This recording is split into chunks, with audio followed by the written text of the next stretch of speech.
Vamos dar continuidade aos nossos encontros de culto no lar.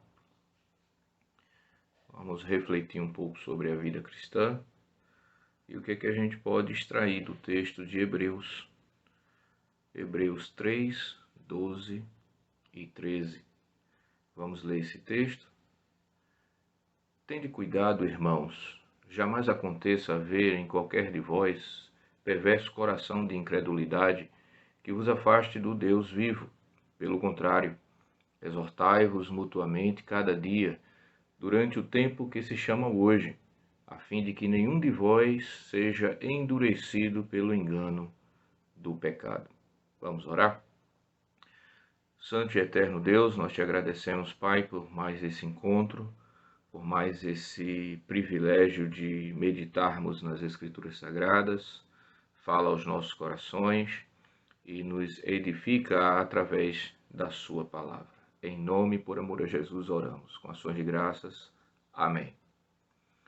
Bom, eu queria destacar 3 pontos, e são 3 pontos bem práticos, uma vez que nós estamos focados em refletir sobre princípios de vida cristã.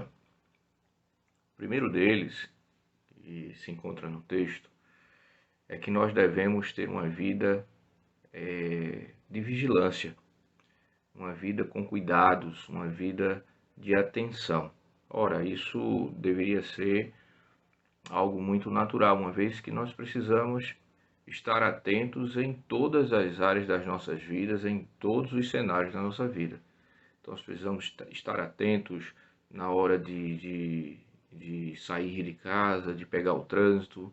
Nós precisamos, a nossa atenção ela é exigida no trabalho, na faculdade. A nossa atenção ela é exigida no seio da família, na igreja. Então, assim, se nós não fugirmos da regra do que é normal, nós precisamos exercitar a nossa atenção e o nosso cuidado natural. E aí, nosso primeiro ponto de reflexão é: vamos ter uma vida de vigilância, vamos ter uma vida com cuidados, não vamos ter uma vida de qualquer jeito, achar que cada dia nós vamos jogar a sorte e seja o que a vida oferece para a gente, vamos aceitar. Não, vamos ter uma vida de vigilância, vamos ser sóbrios, e isso é o estilo de vida agradável ao Senhor. É o estilo de vida cristã que vai se destacar, se diferenciar das demais vidas que a gente está acostumado a ver ao nosso redor. E aí eu separei 2 textos de apoio. O primeiro deles está lá em 1 Coríntios 16, 13, que diz assim, queridos: sede vigilantes, permanecei firmes na fé, portai-vos varonilmente e fortalecei-vos. Sede vigilantes. Imagine que o que pode acontecer por apenas 1 segundo de descuido no trânsito.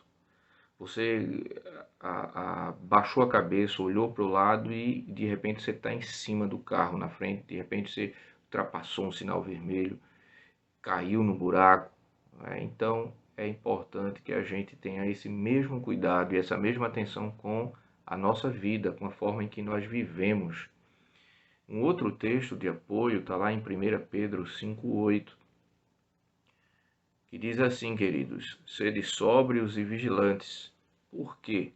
Porque o diabo, vosso adversário, anda em derredor, como um leão que ruge, procurando alguém para devorar. Então, queridos, a gente tem que ter um cuidado em dobro nessa vida, porque além das nossas falhas, além da natureza humana nos inclinar para a queda, ainda existe um ser que está ali torcendo e ajudando e auxiliando e interferindo naquilo que é possível a ele para que a gente caia. Então, o primeiro conselho aqui é: vamos ter uma vida de vigilância, vamos ter uma vida de sobriedade, de atenção, de cuidado. Amém? O segundo ponto, ainda sobre cuidado. A palavra diz que nós devemos ter um cuidado especial por nosso coração. E aí eu diria que a gente tem duas vertentes quando o cuidado refere-se ao nosso coração. Primeiro, é um esfriamento.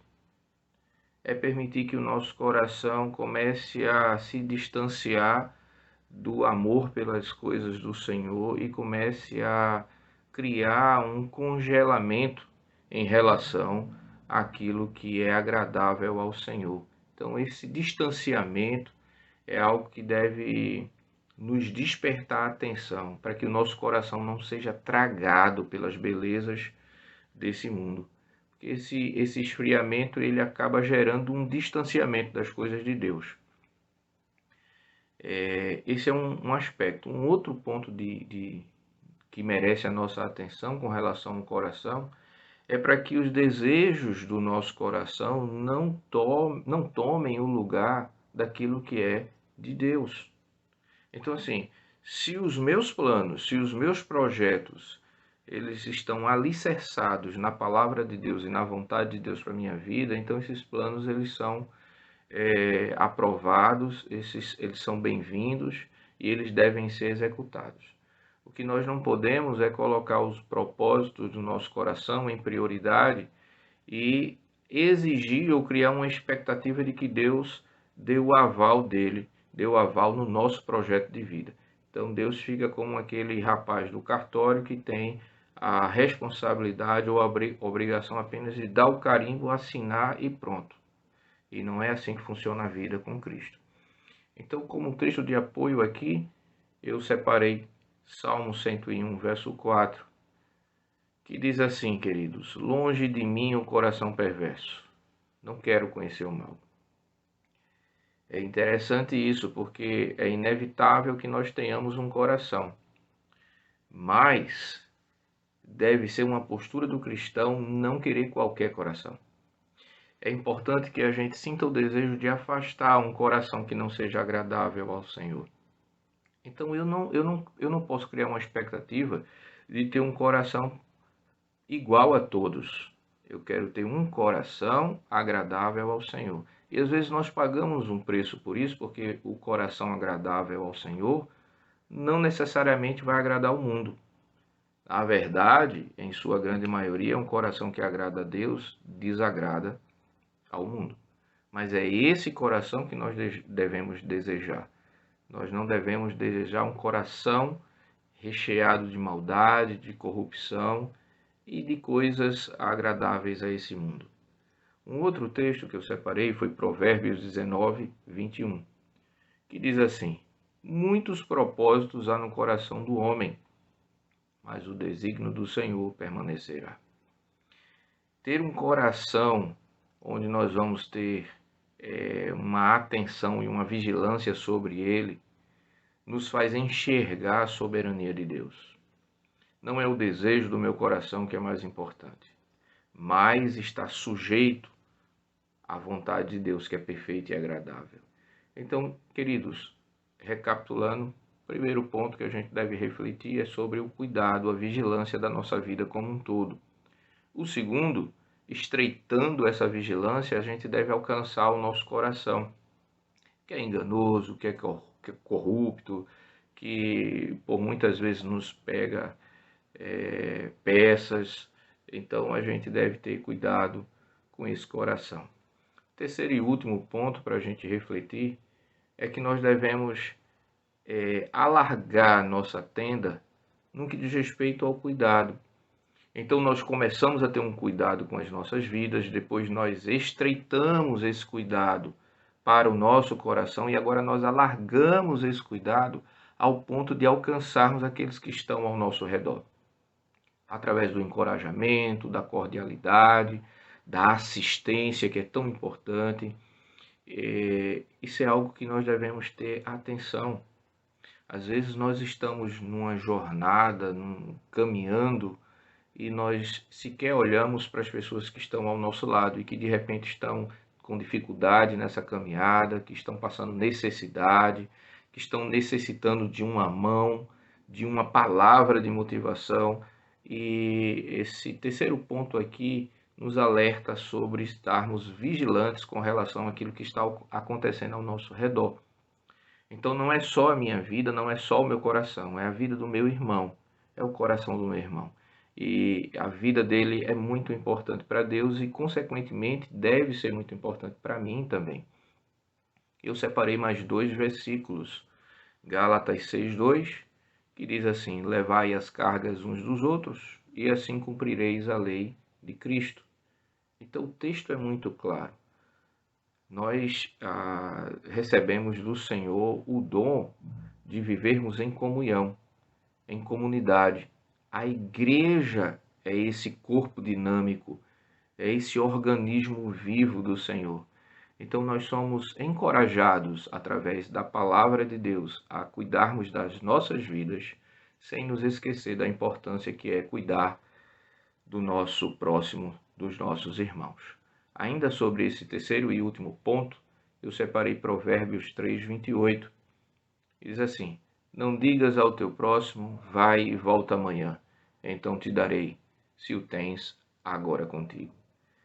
Isso é comum a gente fazer. Às vezes nós não queremos nos envolver com o problema dos outros, às vezes nós queremos aproveitar o nosso precioso tempo com aquilo que é importante para a gente.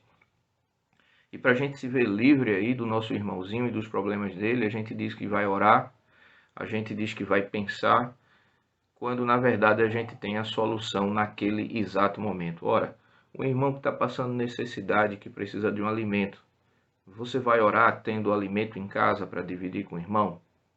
Não faz sentido. O irmão que está precisando de roupa, de agasalho, de um lençol para aquecer as suas noites, você vai dizer que vai orar, que vai pensar no que fazer, que vai fazer uma campanha, se você tem em casa sobrando? Então, o que o texto nos encoraja aqui é que você não haja de uma postura de falso irmão.